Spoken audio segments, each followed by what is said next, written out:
Discuss किए हैं postmortem depression में। Lack of social emotional India के लिए मोस्ट इम्पोर्टेंट है ये, डेथ ऑफ लव वन। और ज्यादातर हम इसमें क्या होता है, बहुत बार ना स्टिल बर्थ हो जाते हैं, बच्चा का कॉम्प्लिकेटेड प्रेगनेंसी होता है, तो उसमें भी पोस्टमार्टम डिप्रेशन होने के चांसेस ज्यादा हो जाते हैं। या बच्चा एमआर है या फिर कुछ और एलिमेंट है तो और दिक्कत हो जाता है।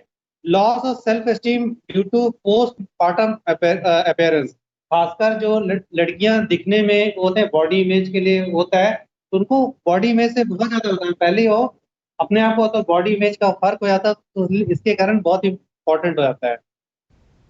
मदरशिप को एक्सेप्ट किए कि नहीं एक्सेप्ट किए, ये भी बहुत इंपॉर्टेंट है। फाइनेंशियल प्रॉब्लम और क्या बोलते हैं लाइफ चेंजेस अगर हो रहे हैं तो वो भी दिक्कत है। ये बहुत इंपॉर्टेंट है। सोशल फैक्टर्स जो करते हैं, poor marital relationship, support system नहीं रहेगा, single parenting, child care stress, pre natal anxiety, low social economic and previous depression, ये भी बहुत इंपॉर्टेंट है। Unwanted pregnancy, infantile temperamental problem, जो बच्चा है बहुत ही एग्रेसिव अटेंशन सीकिंग है उसके कारण। सब्सटेंस अब्यूज, पहले नशा करते हैं या साथ साथ में कर रहे हैं, family history, labour pain and infection. अब ऑर्गेनिक कॉज में ये हम लोग रखते हैं, लेकिन ये इसके में नहीं आता है कॉज। ये यूजुअली डिलीरियम के कॉजेस हैं जो हमको रूल आउट करने पड़ेंगे। बहुत सारे stroke, electronic imbalance, hyperglycaemia, side effect of medication और सेप्सिस। ये सेप्सिस बहुत इंपॉर्टेंट है। और ज्यादातर क्या बोलते हैं ज्यादातर लोग क्या बोलते हैं जिनको सिजेरियन सेक्शन होता है पोस्ट सीजर रिकवरी, वो भी बहुत इंपॉर्टेंट है। ये सिम्टम्स होंगे क्योंकि ये साइकोसिस है, तो इसमें हेलुसिनेशन होगा, ऑडिटरी आएगा, commanding to kill the baby, ऐसा सुनने के नहीं है, नहीं यार कमेंटिंग आ जाएगा, डिल्यूजन लगेगा, उसको लगेगा कि बच्चा क्या शैतान बच्चा है या कुछ और गड़बड़ है, ऐसा सुनने के नहीं है, उसके कारण मेरे को नुकसान हो गया है। अलग अलग थॉट्स आने लगेंगे, नींद नहीं आएगा, इरिटेबल नहीं रहेगा, कंफ्यूजन रहेगा, डिसओरिएंटेशन एंड मेमोरी इम्पेयरमेंट। ये सारे कंपोनेंट क्या बोलते हैं डिप्रेशन से लेना, क्योंकि सीवियर हुआ है, excessive sadness, crying spell, anxiety, agitation, extreme fear, irrational guilt, mutism और at times catatonia. Feeling of रेजेंटमेंट, ये बहुत इंपॉर्टेंट है कि वो बच्चे का केयर कर पाएगी कि नहीं कर पाएगी, और उसको उसका जो डिसीजन था वो सही था कि नहीं डिसीजन था। और दूसरा है फीलिंग ऑफ इनएडिक्वेसी, कि जो क्या बोलते हैं unable to cope with the baby and daily requirement, है समझ में कि नहीं है, क्योंकि बहुत आसान नहीं होता है इसको करने के लिए। मिस रिकग्निशन, ये भी बहुत इंपॉर्टेंट है, खासकर फीमेल चाइल्ड के लिए। Are common may take the form unrecognized and the father of the child। Mail staff के लिए मूड डिस्टर्बेंस, कोई भी अगर मूड डिस्टर्बेंस होगा तो उसमें चेंजेस होंगे।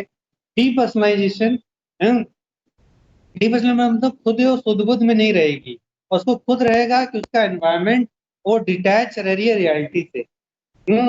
Loss of contact with her personal reality and क्या बोलते हैं उसके कारण डिफिकल्टी पेशेंट और चाइल्ड से इमोशनली रिलेट करने से होगा।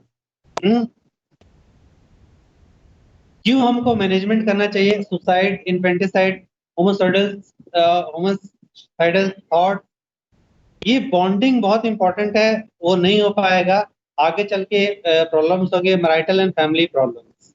मैनेजमेंट, क्योंकि ये इमरजेंसी है तो हम इसको पहले हॉस्पिटलाइज करेंगे, और बच्चे को सिक्लूड करना है या उसके साथ में रहना है वो भी हम डिसाइड करेंगे, depend upon the severity. Balance करना है कि उसको क्या बोलते हैं ब्रेस्ट फीडिंग करानी है नहीं करानी है, एक्सप्रेस मिल कराना है कि नहीं कराना है। और मेडिकेशन में हम लोग क्या देंगे, एंटी डिप्रेसेंट के साथ में एंटी साइकोटिक को कर देंगे, और anti anxiety medication. Psychotherapy same जो पहले किया गया था, आईपीटी और CBT, education to the mother and the family में जब वो इन्वॉल्व हो जाएगी तब। ये सपोर्ट सिस्टम बहुत इंपॉर्टेंट है, उसको आप ठीक नहीं कर सकते।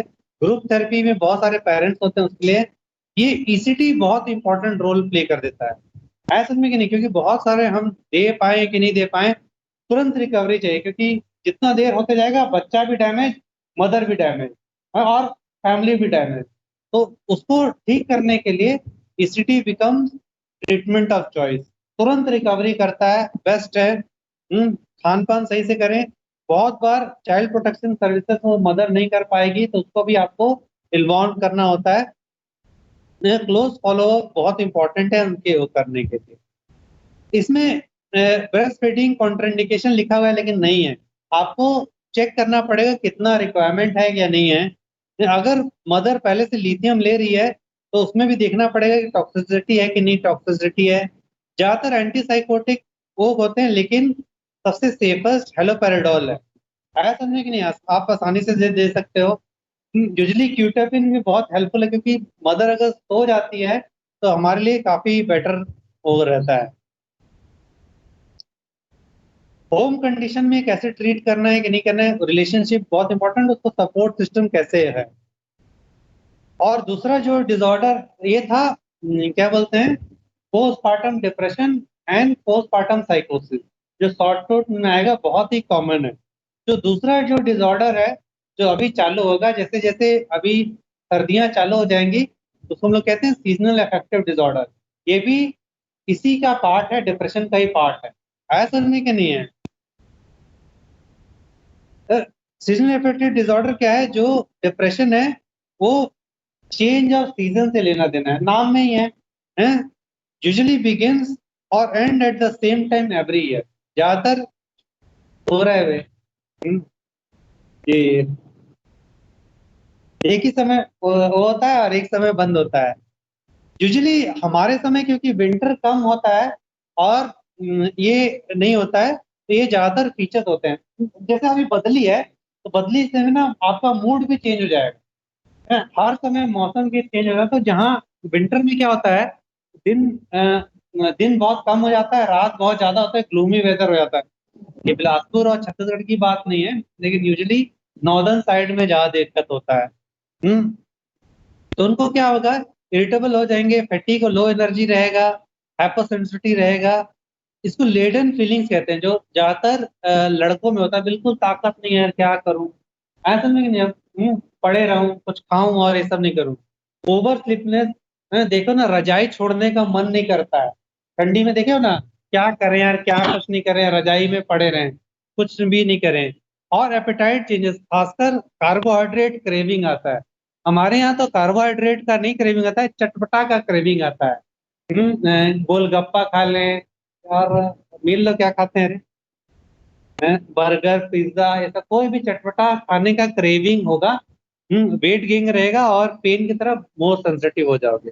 ये बहुत ही क्लासिकल है ये, लेकिन सीजनल इफेक्टिव डिसऑर्डर है। हर एक में मूड चेंजेस होते हैं, तो मैं पहले बताया था एक लिमिट अगर क्रॉस हो जाएगा तब हम लोग सीजनल इफेक्टिव डिसऑर्डर रहते हैं। यहाँ भी होता है, आया समझ में कि नहीं है। ज्यादातर जो और बहुत बार देखा गया है, ये सीजनल इफेक्टिव डिसऑर्डर या ये act as a precipitant to depression. Depression ज्यादातर विंटर्स में होता है हमारे यहाँ। डिप्रेशन ये चालू इसी समय होता है, मीनिया चालू स्प्रिंग सीजन में होता है। स्प्रिंग सीजन जब महाशिवरात्रि या फिर वो आता है, क्या बोलते हैं, जो तीर मारता है ना, वैलेंटाइन डे, ऐसा समझने के नहीं है। उस समय मेनिया बहुत होता है, हर एक को लगता है, प्रेशर होता है उस समय, और ये समय डिप्रेशन होता है। डिप्रेशन के बाद में मैनिक हो जाता है। ये चेंजेस और वो सब हैं, कैसे कैसे इफेक्ट करते हैं। इनिशियली फीमेल्स में ज्यादा इफेक्ट है क्योंकि उनका मूड चेंजेस भी हो रहा है और उनको हार्मोनल चेंजेस भी हो रहा है, समझ में कि नहीं है। हार्मोनल चेंजेस में एक और डिसऑर्डर है, प्री मेंस्ट्रुअल डिस्फोरिक डिसऑर्डर, वो भी मैं डिस्कस करूँ, इसी का पार्ट है। ये भी पूछते हैं, शॉर्ट नोट आता है। तो symptoms of spring summer CAD, winter का अलग होगा और समर का अलग होगा। है डिप्रेशन होगा, trouble feeling, weight loss, poor appetite, agitation, anxiety and bipolar changes. उसका अपोजिट जो पहले वाले का हो रहा है, मतलब एटिपिकल डिप्रेशन हो रहा था, इसमें टिपिकल डिप्रेशन होगा। ये अगर स्क्रीनशॉट लेना चाहते हो तो ले लो। इसमें क्या हो रहा है, सीजनल इफेक्टिव डिसऑर्डर दोनों समय हो रहा है, तो दोनों में चेंजेस है। विंटर में वो मोटा हो जाएगा, ज्यादा एक्टिंग करे, ज्यादा ओवर एक्टिंग, क्योंकि विंटर में हमको क्रेविंग ज्यादा होता है। वेट गेन होगा, सोएगा ज़्यादा और उदास रहेगा। इसमें नींद नहीं आएगी, इरिटेबल रहेगा। मेजर डिप्रेशन के क्राइटेरिया जो नॉर्मली पहले हम लोग डिस्कस कर चुके हैं वो है। अब हम डॉक्टर को कैसे वो करें, आया समझ में नहीं। तो अगर उसको सुसाइडल थॉट्स आ रहा है, क्या बोलते हैं, सोशल विड्रॉल हो गया है, सोशल प्रॉब्लम्स हो रहे हैं, कोई नशा लेने लग रहा है और उसकी फंक्शनिंग में ऑल्टर होने लग रहा है, आया समझ में कि नहीं है, ये भी उसमें है। तो इसमें ना बायोलॉजिकल क्लॉक का बहुत एक इम्पॉर्टेंट पार्ट है। और इसके लिए हम लोग स्लीप के लिए भी वो करते हैं। स्लीप थेरेपी में कैसे होता है, तो इसमें क्या हो रहा है, सूरज आता है तो हमारे में होता है, तो यूजुअली सुप्राकैस्मिक न्यूक्लियस है जो यहाँ पास है हाइपोकैम्पस में। वो क्या करता है, पीनियल ग्लैंड से वो मेलेटोनिन सिक्रेशन को कंट्रोल करे, ऐसा नहीं है। तो इसमें अभी क्या हो गया, ये बायोलॉजिकल क्लॉक हमारा डिरेंज हो गया है। क्यों डिरेंज हो गया है, लाइट तो हमको रात में भी हो रहा है, ऐसा में कि नहीं है। जब लाइट नहीं रहेगा, हम्म, तभी पीनियल ग्लैंड से सिक्रेशन होगा, ऐसा में कि नहीं है, मेलाटोनिन का। तो मेलाटोनिन एक्ट ऐसे स्लीप को इंड्यूसर भी करेगा और मूड स्टेबलाइजर भी है, मूड को भी बहुत अच्छा इफेक्ट करता है। जो अदर अदर मेडिकल हिस्ट्री में लिख सकते हैं, परेशानी कब हो रहा है, सीवियरिटी क्या है, कैसे प्रॉब्लम बढ़ रहा है, कोई नशा तो नहीं कर रहा है, फैमिली हिस्ट्री नहीं है, टेस्टिंग कर सकते हैं। जो नॉन एफडीए अप्रूव्ड है, मेलाटोनिन और फैटी ओमेगा 3 फैटी एसिड किसमें ज्यादा होता है एनिमल, फिश में। अगर खा रहे हो तो फिश में ज्यादा होता है, या फिर मोनो सैचुरेटेड और पॉलीसैचुरेटेड फैटी एसिड में भी बहुत इंपॉर्टेंट है। एंटी डिप्रेशन में एसएसआरआईज यूज कर सकते हो अलग अलग है। और जो मोस्टली है मेलाटोनिन है, एगोमेलेटिन का होता है, ये अप्रूव्ड हो गया, पहले अप्रूवल नहीं था, अब सीजनल अफेक्टिव डिसऑर्डर में अप्रूव हो गया है। इसको हम लोग सीजनल अफेक्टिव डिसऑर्डर और खासकर हेल्थ प्रोफेशनल में सर्काडियन रिदम डिसऑर्डर भी होता है। मतलब मैं ऑल्टर कर रहा हूँ, उसके कारण भी मेरे को मूड सिम्टम्स होता है। ये अलग अलग थेरेपी आप कर सकते हैं, group therapy, massage therapy, yoga therapy. इसमें लाइट थेरेपी का रोल बहुत इंपॉर्टेंट है, म्यूजिक थेरेपी और एरोमा थेरेपी। हो गया रे। एक तो, कितने लोग आए, 136 लोग आए हैं।